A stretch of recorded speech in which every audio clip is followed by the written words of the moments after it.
अस्सलामु अलैकुम मुअज़्ज़ज़ ख़वातीन व हज़रात, इस तरह की प्यारी प्यारी वीडियो देखने के लिए हमारे चैनल को सब्सक्राइब करें और बेल के आइकॉन को दबाएं ताकि आपको हमारी वीडियो सबसे पहले मिलती रहे। सुनो माधुलाल, शेर के शिकार पर ज़रूर जाना और जो कुछ बन सके वहाँ कर लेना, और उसके बाद ये मौका ना मिलेगा। शेर का शिकार? हाँ, शिकारी जाल लगा रहा है, मगर वो ना होगा। वो हो गया तो मेरी जन्म जन्म की तपस्या भंग हो जाएगी। हालात अब उसके दूसरे रुख पर है और मुझे बहुत फूंक फूंक कर कदम रखने हैं। क्या कह रहे हैं महाराज? माधुलाल ने तज्जब से कहा और मोहन जी चौंक पड़े। उन्होंने माधुलाल को देखा और खोए हुए लहजे में बोले, जो कुछ कह रहा हूँ तुमसे नहीं कह रहा। हाँ सुनो, शिकार खेलने जाओ तो शिकारी बनकर जाना, शिकार बनकर नहीं। कौन से शिकार की बात कर रहे हैं महाराज? बस आज की बात ख़त्म, कल की बात कल होगी। उसके बाद उन्होंने कोई बात नहीं की। तब माधुलाल वहाँ से चला आया और 2-1 दिन के बाद ही उसे मालूम हो गया राजा जयचंद शिकार के शिकार पर जा रहा है, और उसने ख़ास तौर से माधुलाल को बुलाया। माधुलाल अदब से जयचंद के सामने पहुंचा। जी भाई जी महाराज, क्या हुक्म है? कहाँ जाएंगे महाराज? सकला बिन में, और वहाँ शेर बहुत मिलते हैं। जो आ गया महाराज। कौन कौन जा रहा है? बस ज्ञानचंद, कुछ शिकारी और दूसरे खिदमतगार। ठीक है, मैं तैयारियां किए लेता हूँ, माधुलाल ने कहा, और उसका दिल ज़ोर ज़ोर से धड़क रहा था। उसे पिंडत मनमोहन याद आ रहे थे। राजा जयचंद से इजाज़त मिली तो वह दौड़ा सीधा पिंडत जी के पास। लेकिन पीपल के दरख्त के नीचे ना मर्ग छाला थी और ना पिंडत जी। इससे कबल ऐसा ना हुआ था। वो बहुत देर तक पिंडत जी का इंतज़ार करता रहा, लेकिन वो ना आए। तब वो उनकी तलाश में चल पड़ा, लेकिन पूरे दिन की कोशिश के बावजूद पिंडत जी का पता ना चल सका। वापस पीपल के दरख्त के नीचे आया तो वो अब भी खाली पड़ा था। शायद पिंडत जी चले गए, शायद उनका काम ख़त्म हो गया था। हाँ, उन्होंने सब कुछ तो बता दिया था, इससे ज़्यादा क्या बताते। आज तक उनकी कौन सी बात गलत निकली? तब माधुलाल के कानों में उनके अल्फाज उभरे, शिकार खेलने जाओ तो शिकारी बनकर जाना, शिकार बनकर नहीं। और उसकी आंखों में गहरी सोच नज़र आने लगी। शिकारी, ये एक लफ्ज़ उसके मुंह से निकला और वो आहिस्ता कदमों से वापस चल पड़ा। बहुत कुछ सोचता आया था वो रास्ते भर। सकला बिन बहुत खतरनाक जंगल था। यहाँ दरिंदों की बहताब थी। दरख्त भी बहुत करीब करीब और आपस में जुड़े हुए थे, और उनके नीचे अंधेरा फैला रहता। पूरी फौज साथ थी। ज्ञानचंद ने खास आदमियों को भी साथ लिया था, और वो जंगल में दूर तक घुस आए। फिर एक झरने से बहने वाले नदी के किनारे उन्होंने डेरे डाल दिए। नदी के साथ साथ दरख्त भी थे, और उन दरख्तों पर मचान बांध दिए गए। ख्याल था कि शेर नदी पर पानी पीने आएंगे और तीरों का निशाना बन जाएंगे। तीर अंदाज चारों तरफ बैठा दिए गए, और ख़ास तीर अंदाज़ों को एक मखसूस जगह दे दी गई। ये 4 आदमी थे और उन्हें उनका काम बखूबी समझा दिया गया, लेकिन सारे काम नहायत होशियारी से करने थे। सारे मामलात की बागडोर ज्ञानचंद के हाथ में थी। पहली रात को एक शेर शिकार किया गया। शेर ने जूं ही पानी में मुंह डाला, चारों तरफ से सनसनाते हुए तीर आए और उसके पूरे बदन में प्यूसत हो गए। शेर वहीं तड़प तड़प कर मर गया था। दूसरे दिन सुबह से फिर शिकार शुरू हो गया। 2 तेंदुए शिकार हुए, एक चरख मारा गया। रात को शेर के शिकार की बारी थी। ये रात ना जाने कैसे कैसे शिकार की रात थी। जूं ही झटपटा हुआ, राजा जयचंद के साथ दरख्त पर चढ़ गया, और उसके करीब ही दूसरे दरख्त पर माधुलाल था, लेकिन वो भी तन्हा नहीं था, और उसके साथ 2 आदमी और थे। राजा जयचंद और ज्ञानचंद खामोशी से उस दरख्त की तरफ देख रहे थे। फिर जयचंद ने कहा, अब बताओ ज्ञानचंद। वही सोच रहा हूँ महाराज। जल्दी सोचो ज्ञानचंद, जितना समय बीत रहा है परेशानी हो रही है। ये काम जितनी जल्दी हो अच्छा है। दरख्त पर 3 आदमी हैं महाराज। रात में ये तमीज़ करना मुश्किल हो जाएगा कि माधुलाल कौन सा है। बाकी दोनों को भी मार दो ससुरों को। उनकी मौत आई है तो हम क्या करें? राजा जयचंद ने कहा, तीनों का शिकार कर लें। हाँ कर लो। ठीक है महाराज, जो आ गया। तुमने तीर अंदाजों से कह दिया है। मैंने यही कहा है कि जो ही मेरे मुंह से कोयल की आवाज़ निकले वो दरख्त पर तीरों की बारिश कर दें। ठीक है, और सोच लो ज्ञानचंद। इसमें सोचने की क्या बात महाराज, किसी को अंदाज़ा ही नहीं होगा कि ये काम इस समय हो जाएगा जब शेर आएगा। तीर अंदाज शेर पर ही तीर चलाएंगे। अगर रात में चंद तीर भटक गए तो किसका दोष, और फिर तीरों पर नाम तो नहीं लिखा होता। तरकीब अच्छी है ज्ञानचंद, राजा जयचंद ने मुस्कुराते हुए कहा, और ज्ञानचंद भी मुस्कुराने लगा। दूसरे दरख्त पर भी कार्रवाई हो रही थी। ये कार्रवाई उस वक़्त भी हो रही थी जब दिन में बाकी लोग शिकार खेलने गए थे। माधोलाल के ये दोनों आदमी उन शिकारियों में शामिल नहीं थे, बल्कि ये उसी दरख्त पर कार्रवाई करते रहे थे और उन्होंने दरख्तों से लंबी लंबी शाखें हासिल कर ली थी और दिन में ही उनकी नाप तोल की थी। मजबूत और सीधी शाखें, और उस दूसरे दरख्त के आखिरी सिरे तक जा सकती थी जहां राजा जयचंद और ज्ञानचंद मौजूद थे। उन शाखों को नहायत होशियारी के साथ इस तरह बुलंद करके बांध दिया गया कि वो भी उस दरख्त की शाखें मालूम हों, और ये सारी कार्रवाई माधोलाल के आदमियों ने की थी, जबकि माधोलाल खुद राजा जयचंद के साथ था। रात आहिस्ता आहिस्ता गुजरती रही, फिर कहीं से दूर से शेर की धार सुनाई दी और माधोलाल चौंक पड़ा। रखबीर जी महाराज, दूसरी सरगोशी उभरी, शेर आ रहा है। मैं सुन चुका हूँ महाराज, तैयार हो पूरी तरह। और दोनों कवि हेकल जवानों ने दरख्त की शाखें खोल दी और फिर उन्हें इंच करके दूसरे दरख्त की तरफ खिसकाने लगे। वो ऐसी जगह बैठे थे जहाँ से राजा जयचंद और ज्ञानचंद साफ नज़र आ रहे थे। लकड़ियाँ लम्हा बेलम्हा उनकी तरफ बढ़ रही थीं और शेर के बाद भी करीब आती गई। दरख्तों पर शिकारी दम साधे बैठे। शेर नज़र आ गया और वो दरख्तों के नीचे से गुजर रहा था। उस वक्त तक तीर अंदाजी नहीं की जा सकती थी जब तक शेर पानी में मुंह ना डाल दे, और फिर इंतहाई हद तक लंबा और खौनख्वार शेर उस दरख्त के नीचे पहुंच गया जहां राजा और ज्ञानचंद बैठे थे। वो दोनों इस खौफनाक सरसराहट को भी ना सुन सके जो अब उनसे सिर्फ चंद इंच के फासले पर थी। लकड़ियों के गोल सिरे उनके कमर के पास पहुंच चुके थे और उनके दूसरे मजबूत सिरे दो कवि हेकल हाथों में। इससे कबल के ज्ञानचंद कोयल की आवाज़ में कूकता दोनों सिरे उन दोनों की कमर तक पहुंचे। इतनी जोर का झटका लगा था कि दोनों संभल ना सके। ज्ञानचंद शेर की पीठ पर गिरा और अजय चांदों से दूर 2 फुट दूर। शेर जोर से उछला और उसकी खौफनाक धाड़ ने दोनों की हरकतें कल्ब रोक दी थी, लेकिन शेर माफ़ करने वाला नहीं। कहाँ था?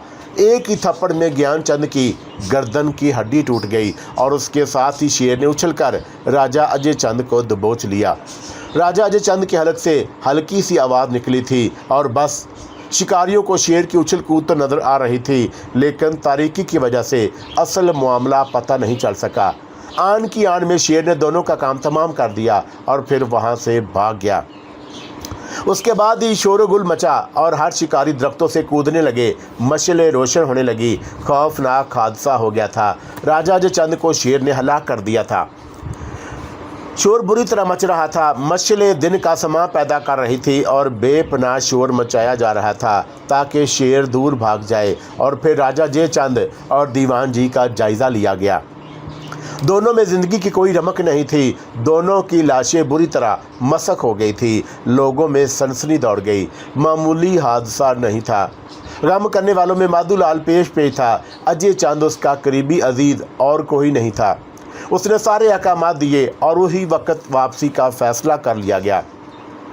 राजधानी में कोहराम मच गया। राजा अजय चंद की अचानक मौत ने भूचाल पैदा कर दिया। रानी शारदा को सकता हो गया, लेकिन माधोलाल के लिए ये अमल का वक़्त था और उसने अपने सारे लोगों को जमा करके हुकूमत के अहम ओहदों पर मुतय्यन किया।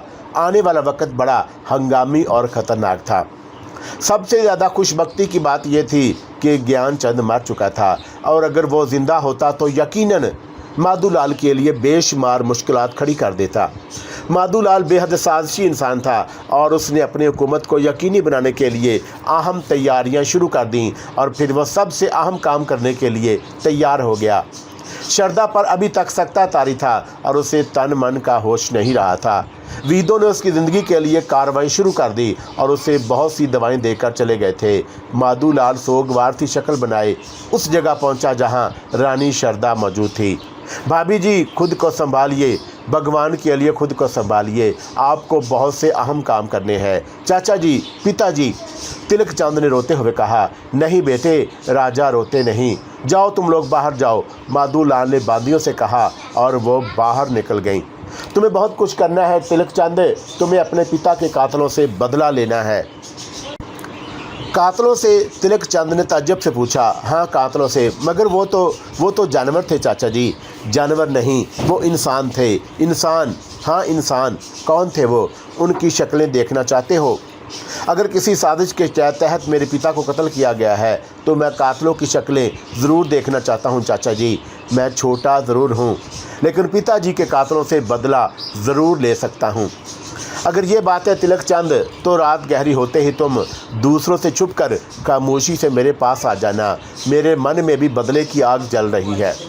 मैं भी अपने भाई के कातलों से इंतकाम लेना चाहता हूँ, लेकिन खबरदार किसी को इल्म ना हो, वरना साजिशी होशियार हो जाएंगे, माधोलाल ने कहा। ऐसा ही होगा चाचा जी, ऐसा ही होगा, तिलक चंद ने पुरजोश लहजे में कहा। माधोलाल ने एक निगाह रानी शारदा पर डाली और बाहर निकल गया। उसके होंठों पर मुस्कुराहट थी।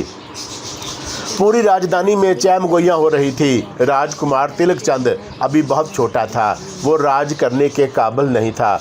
माधोलाल के फैलाए हुए हरकारे लोगों में ये बात फैला रहे थे कि अजय चंद महाराज ने राजगद्दी माधोलाल के हवाले करने का फैसला किया था और चरण नवास इसीलिए ठीक कराया जा रहा था।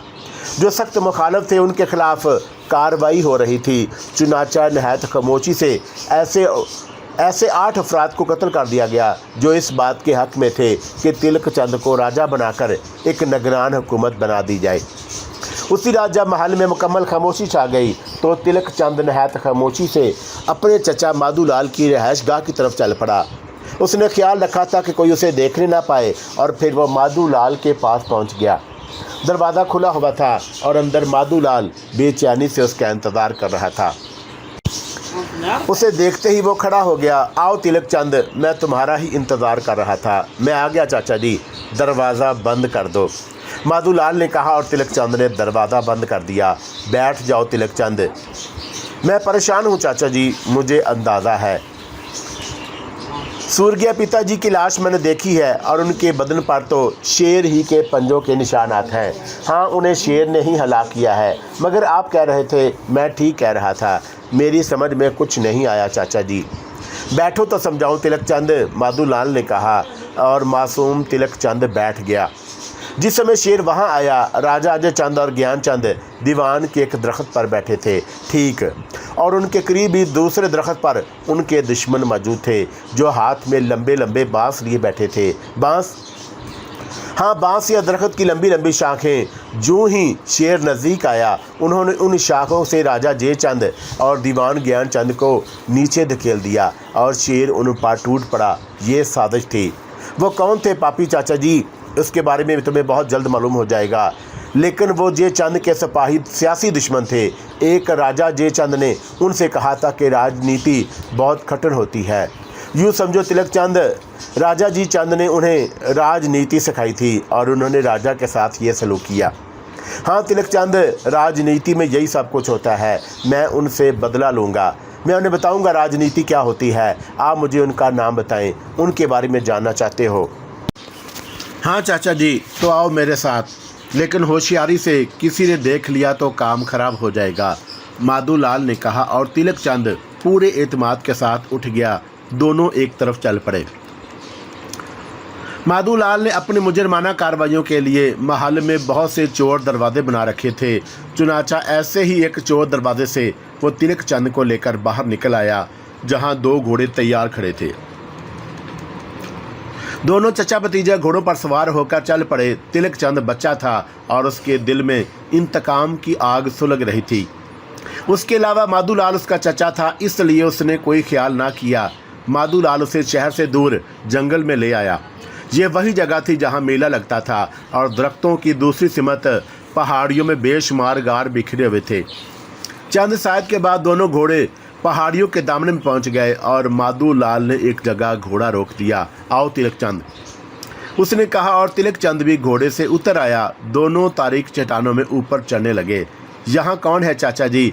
थोड़ी बुलंदी पर पहुंचकर तिलक चंद ने कहा, अजय चंद महाराज के कातल से यहीं तुम्हारी मुलाकात होगी तिलक चंद, माधोलाल ने मैनी खेर लहजे में कहा।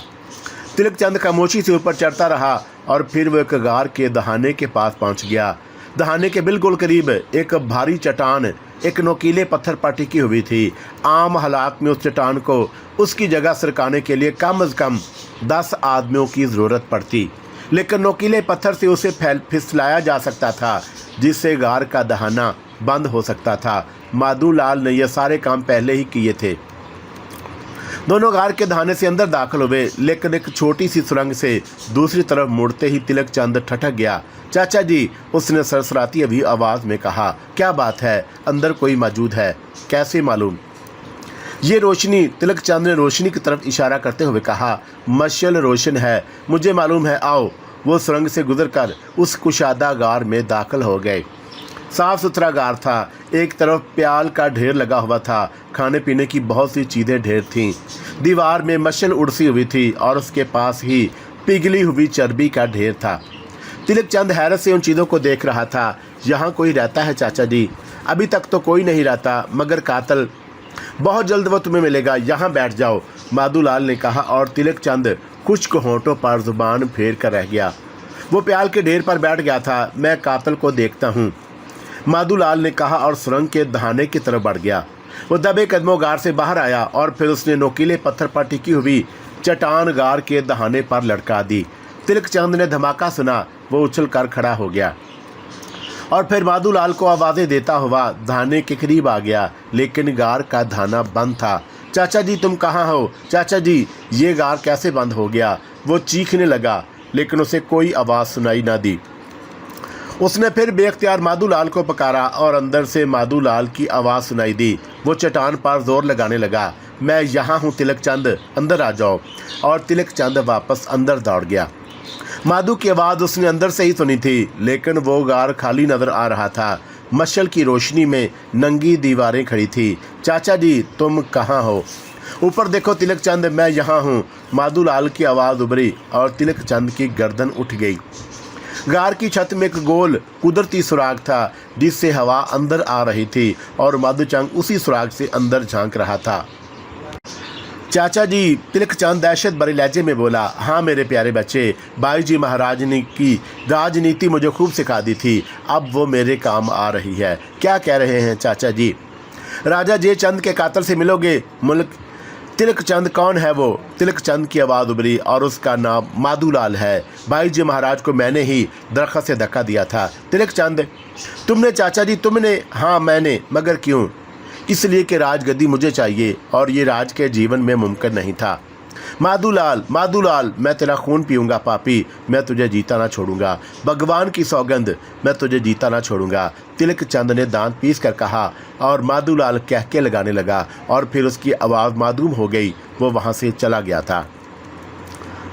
वीदों और हकीमों की कोशिशों से रानी शरदा संभल चुकी थी।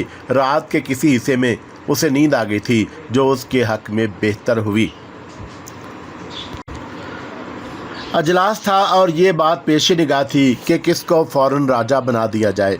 राजगद्दी का मालिक तिलक चंद है, एक अमीर ने कहा, लेकिन वो अभी राज करने के काबिल नहीं है। इसके अलावा एक और बात भी है, माधोलाल के एक हामी ने कहा। क्या?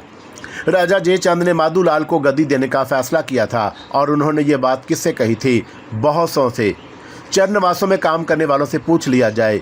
चरनवास माधोलाल के लिए दुरुस्त हो रहा था। जब रियासत का वली अहद मौजूद है तो किसी दूसरे को गद्दी देने का क्या सवाल? किसी ने एतराज़ किया। महाराज ये रीत तोड़ना चाहते थे। महाराज माधोलाल से हमेशा राज के कामों में राजा चंद की सहायता की थी। चुनाचा राजा ने तय किया था कि आइंदा हुकूमत माधोलाल के हवाले की जाएगी। ये बात महारानी जी को भी मालूम होगी। किसी ने कहा, शायद मालूम हो, तब फिर फैसला महारानी पर छोड़ दिया जाए। ठीक है, और सब ने इस बात की तायद की और ये अजलास मुलतवी कर दिया गया। रानी सेहतयाब हो जाएगी और उससे मशवरा कर लिया जाएगा। ये बात तय हो गई। दूसरी तरफ महारानी श्रद्धा ने होश में आने पर तिलक चंद को पुकारा।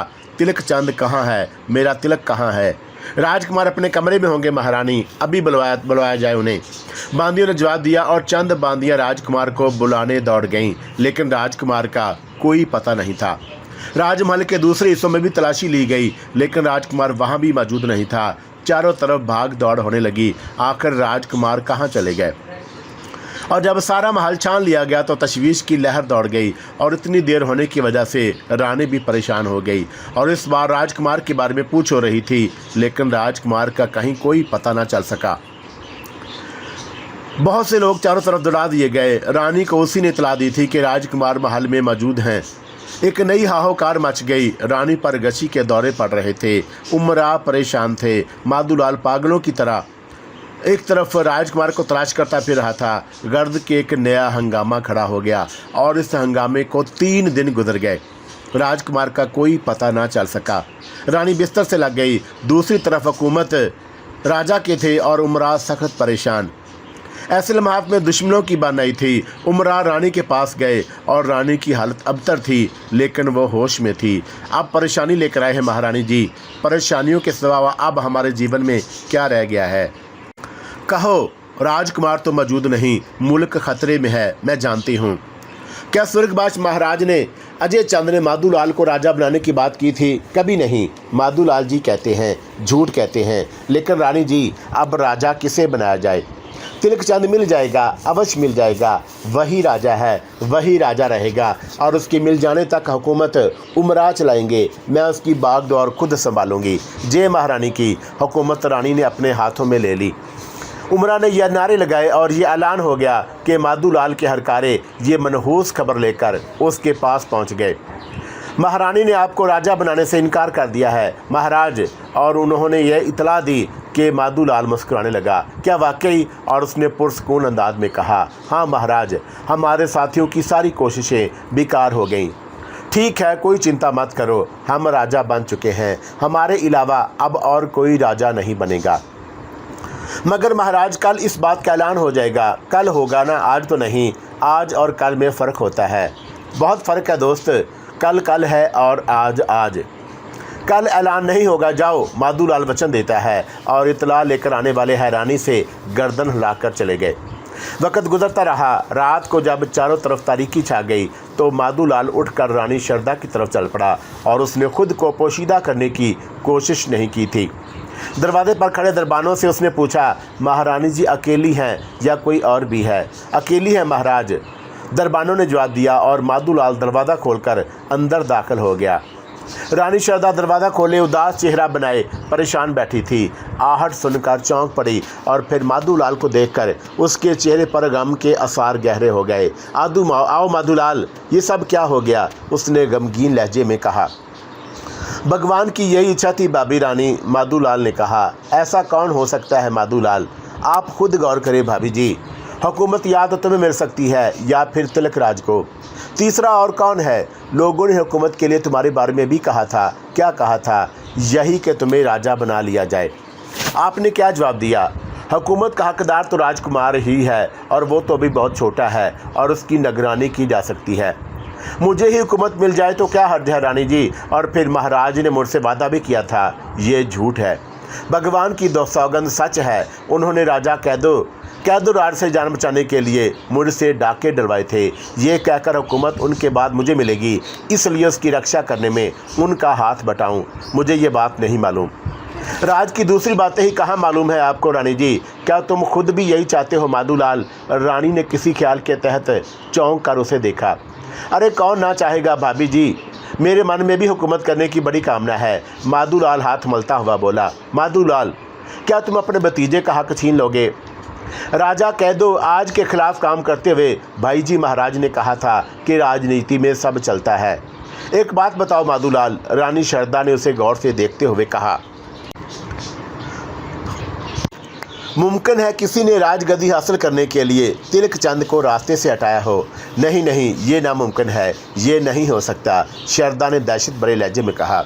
मुमकिन है कि ना हुआ हो, बस मेरे मन में यह ख्याल आया था, माधुलाल मकारी से बोला। राजकुमार, रानी श्रद्धा ने सिसकी ली। आप उनकी माता हैं भाभी रानी, आप अगर चाहें तो उनको नया जीवन मिल जाएगा। मुझसे एक बहुत बड़ी भूल हुई है माधुलाल, एक बहुत बड़ी भूल जिसका नतीजा भुगतना पड़ा मुझे। कौन सी भूल? गिरधारी लाल ने मुझे एक हुक्म दिया था मगर मैं भूल गई। कौन गिरधारी लाल? दरिया पार मंदिर के पुजारी, और वो एक पुजारी अवतार नहीं होता। भाभी जी आप अपना वहम मन से निकाल दें। नहीं माधुलाल, रह रह कर मेरे मन में यही ख्याल आता है, औरत है ना, असल बात पर गौर ही नहीं कर रही। क्या मतलब? मुझे तो ये किसी की शरारत लगती है भाभी जी। मैं नहीं समझी माधुलाल।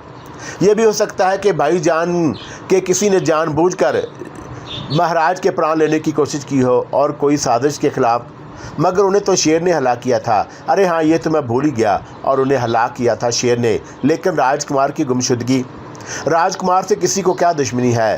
राजपाट बुरी चीज़ है भाभी जी, और किसी के मन में भी ख्याल आ सकता है। माधुलाल ने कहा, क्या तुम्हें राजकुमार के बारे में मालूम है? सवाल ज़रा उलझा हुआ है। मैंने अभी आपसे एक बात कही थी। कौन सी?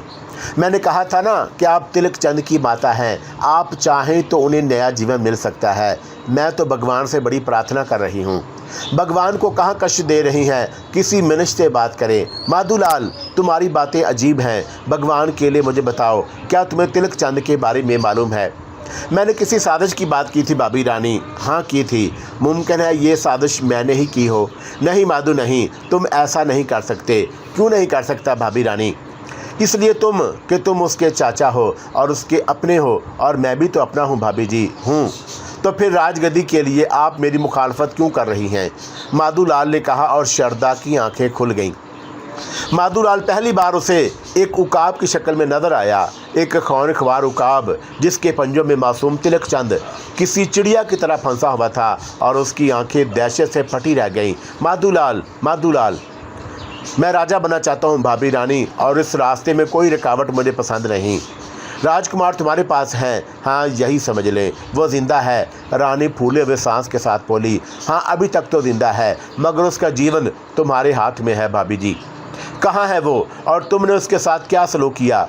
अरे मेरा तो वो भतीजा है, और उसके साथ मैं कोई बुरा सलूक नहीं कर सकता, लेकिन जो लोग उसकी निगरानी कर रहे हैं वो बड़े पापी हैं, बड़े ही संग तिल इंसान की गर्दन में इस तरह मरोड़ कर फेंक देते हैं जैसे चिड़िया की। तिलक चंद भी तो चिड़िया की तरह है भाभी रानी। उसे छोड़ दो, भगवान के लिए उसे छोड़ दो। भगवान को आकाश पर रहने दो भाभी जी। धरती की बात करो, ये धरती है पाप की जगह। मिनश बड़ा लालची है। क्या चाहते हो?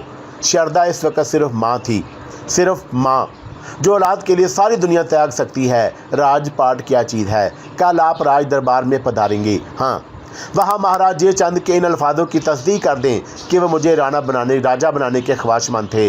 लोगों से कहें कि तिलक चंद अभी छोटा है, राजपाट आपकी खुशी से माधुलाल के हवाले कर दिया जाए। ठीक है, मैं ऐसा करूँगी। रानी तैयार होगी, लेकिन तिलक चंद इंतज़ार करना होगा रानी जी। उस समय तक इंतज़ार करना होगा जब तक मैं राजगद्दी मजबूत ना कर लूँ। मैंने जो वचन दिया है उसका पालन करूँगी माधुलाल। राजकुमार को छोड़ दो, हम दोनों माँ बेटे यहाँ से चले जाएंगे, ये इलाका ही छोड़ देंगे। ये तो आपके हक़ में और ही अच्छा होगा भाभी रानी, फिर कोई दुश्मनी ही ना रहेगी। लेकिन विश्वास रखें, राजकुमार को कोई तकलीफ़ ना होगी। बस 2-4 दिन की बात है। रहम करो माधुलाल, रहम करो। रानी शारदा रोने लगी। आज्ञा दे रानी जी, और ये राज के मामले हैं, इनमें रहम, विश्वास और वचन जैसी चीज़ों की कोई गुंजाइश नहीं होती। माधुलाल ने कहा, और फिर उठकर कमरे से बाहर निकल गया। शारदा हाथ मलती रह गई थी। तिलक चंद रात भर चट्टान पर जोर आजमाई करता रहा, लेकिन गार के दहाने की चट्टान टस से मिस तक न हुई। ये एक इंसान के बस की बात नहीं थी। यहाँ तक कि सुबह हो गई। तिलक गुस्से से पागल हो रहा था, और उसका दिल चाह रहा था कि किसी तरह ये चट्टान हट जाए, रास्ता खुल जाए और वो महल पहुंच जाए, और उसके बाद वो तलवार लेकर माधुलाल के बदन को कई हिस्सों में तकसीम कर दे। लेकिन वो मजबूर था। छत के सुराख से उजाले की किरणें बाहर आने लगीं। सुबह हो गई। राजकुमार थक गया था। खौफ व दहशत नाम की कोई चीज़ नहीं थी उसके जहन में, बस गुस्से से फूंक रहा था। रोशनी में गार नुमाया हो गया। खाने पीने की चीज़ों की तरफ उसने देखा भी नहीं था, और आंखों में आग सुलग रही थी। वो ज़मीन पर बैठ गया और आंखें बंद कर लीं। उसके ज़हन में रानी शारदा का ख्याल आया, माधोलाल का ख्याल आया और उन्हीं ख्यालात में आंखें एक दूसरे के लिए चिपक गईं और वो गहरी नींद सो गया। न जाने कब तक सोता रहा और फिर कोई आवाज़ सुनकर ही चौंका था। आवाज़ मुसलसल आ रही थी और उस आवाज़ में एक अनोखी खड़क थी। वो चारों तरफ देखने लगा। एक चमकदार गोली सिक्का नाच रहा था। न जाने ये गोल सिक्का कहाँ से आया और किसने इसे इस अंदाज में फेंका था कि वो ज़मीन पर घूम रहा था। तिलक चंद जल्दी से उठकर बैठ गया। शिपावली और उसके मुंह से निकला, अरे नंदू कहाँ है रे? एक हसीन आवाज़ दूर से, बहुत दूर से सुनाई दी और तिलक चंद मुस्कुरा दिया। सुसरी फिर पगली हो गई है। नंदू रे, ओ नंदू। और वही आवाज़ फिर सुनाई दी और राजकुमार हंसता हुआ खड़ा हो गया। मुझे ढूंढ रही है। और फिर वो उठकर आगे बढ़ गया। चट्टान की ओर से उसने झांक कर देखा। खूबसूरत घाघरा पहने, बदन पर जेवरात सजाए शिपावली मोर की सी गर्दन उठाकर चारों तरफ देख रही थी और उसने बांसुरी उठाई और उसे होंठों से लगाया और एक दिलसोज आवाज़ उभरी और उसने बांसुरी जल्दी से होंठों से हटा ली। ये तो शिपा को सताने की एक कोशिश थी। वो बेचैन हो गई और कभी इधर दौड़ती कभी उधर और फिर झल्ला कर चीखी, बता दे तू कहाँ है, वरना मैं पेड़ से सर फोड़ लूँगी। शिपा। और उसने मीठे सुरों में आवाज़ दी और वो उसी तरफ दौड़ी चली आई। पैरों में पायलों की छन छन गूंज रही थी और फिर एक लम्हे के लिए उसका चेहरा नजर आया। बिजली सी कूद गई।